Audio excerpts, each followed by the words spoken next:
A ver, pensemos en algo. Cada auto que vemos en la calle, la forma en que fue fabricado, incluso el tipo de salario que permitió que generaciones enteras pudieran comprar uno, bueno, mucho de eso se lo debemos a un solo hombre.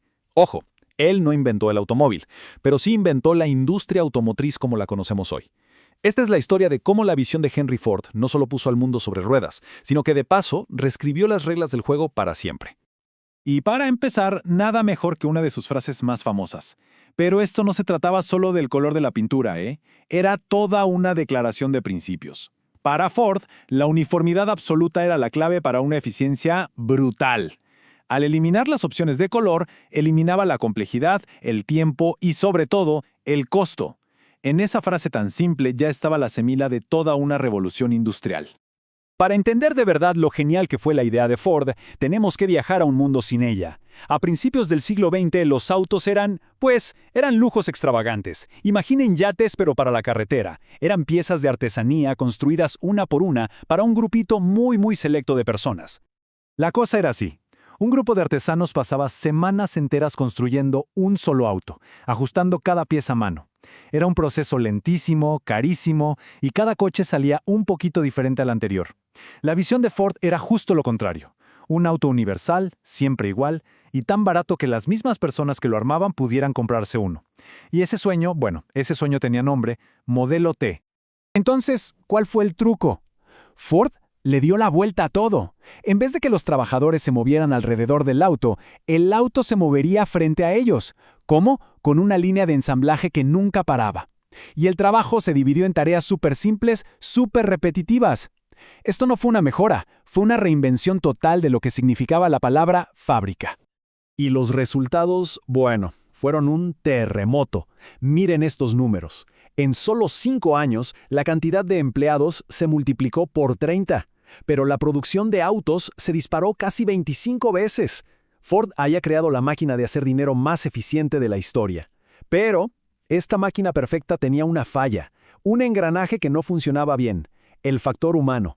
Porque detrás de toda esa eficiencia increíble, se estaba gestando un problema humano gigantesco, uno que casi destruye el imperio de Ford desde adentro. Intentemos imaginarlo. 8 horas al día, 6 días a la semana, haciendo un solo movimiento, una y otra vez, al ritmo que te marcaba una cadena que jamás se detenía. Era un trabajo que te agotaba el cuerpo y te aplastaba el espíritu. Un trabajador lo dijo clarito. En Ford tienes que trabajar como el diablo. La gente, como es lógico, se iba corriendo. Y eso nos trae a este número que es de locos. 370%. Esa era la tasa de rotación de empleados al año. ¿Qué significa eso? Que para mantener una fuerza laboral de 14,000 personas, Ford tuvo que contratar a más de 50,000 en un solo año. 50,000 era una puerta giratoria. La máquina de Ford era una maravilla, sí, pero se estaba comiendo a sus propios operarios. Ante una crisis así, cualquier otro dueño de fábrica habría puesto más supervisores, o peor, bajado los sueldos. Ford hizo lo que nadie se esperaba. Aplicó una teoría económica súper radical que decía, ¿y si en vez de pagarles menos, les pagamos muchísimo más? No como un acto de caridad, sino como una inversión, una jugada de negocios para comprar lealtad y disparar la productividad. Y así, de la nada, nació el día de los $5. De un día para otro, Ford duplicó el salario promedio de toda la industria. Muchos lo llamaron un santo, un benefactor, pero en realidad era un estratega brillante. Claro que necesitaba trabajadores estables, pero la verdadera genialidad fue esta. Al pagarles un salario digno, no solo estaba construyendo autos, estaba construyendo clientes. Estaba creando una nueva clase media que por primera vez podía comprar el mismo producto que ayudaba a fabricar. Y los resultados, como se ve en la tabla, fueron inmediatos y espectaculares. La rotación de personal, ¿se acuerdan del 370%? ¡Pum! Se desplomó al 54%. El ausentismo casi desapareció. Y lo más importante, la productividad se disparó hasta un 70%. El día de los $5 no solo salvó a la compañía, demostró que pagarle bien a la gente era de hecho el mejor negocio del mundo.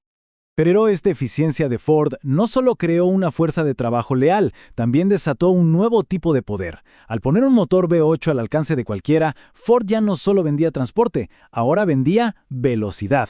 Y con la velocidad, claro, nacen las leyendas. Ford aplicó la misma lógica del modelo T a la potencia. Agarró el motor V8, que hasta ese momento era un lujo de millonarios, y lo hizo accesible para las masas. De repente, la velocidad ya no era un privilegio, era casi un derecho. Y como era de esperarse, algunos decidieron ejercer ese derecho al margen de la ley. Hablemos un poco de Bonnie y Clyde. El cine los pinta como grandes ladrones de bancos, pero la realidad es que eran criminales menores. Lo que los hizo legendarios fue su increíble capacidad para escapar. ¿Y cuál era su herramienta preferida? Casi siempre un Ford V8. Era rápido, confiable y tan común que pasaba desapercibido. Era básicamente el auto de escape perfecto. Y su leyenda, junto con la del auto, se selló con una lluvia de balas. Cerca de 150 balas acribillaron su Ford V8 en esa emboscada final. El auto, todo perforado, se convirtió en una reliquia al instante. Un testamento de acero que grabó para siempre la imagen del V8 como el motor de la rebelión. Y es justo aquí donde la historia de Ford se pone todavía más interesante. Porque la misma compañía que construyó el auto favorito de los criminales más famosos de Estados Unidos, también construiría el vehículo más icónico para los que los perseguían. Es que esta dualidad es perfecta. A la izquierda, el V8 de los forajidos. A la derecha, su sucesor espiritual, pero del lado de la ley, el Ford Crown Victoria. ¿Y qué los unen? La misma filosofía de Ford. Un chasis súper resistente, un motor V8 potente y confiable y una producción masiva que los hizo estar en todas partes. Uno para huir de la ley, el otro para imponerla. El Crown Vic, como se le conoce. Durante casi 20 años, este auto era la policía en Estados Unidos. Fuerte, potente, confiable, la herramienta perfecta para el trabajo.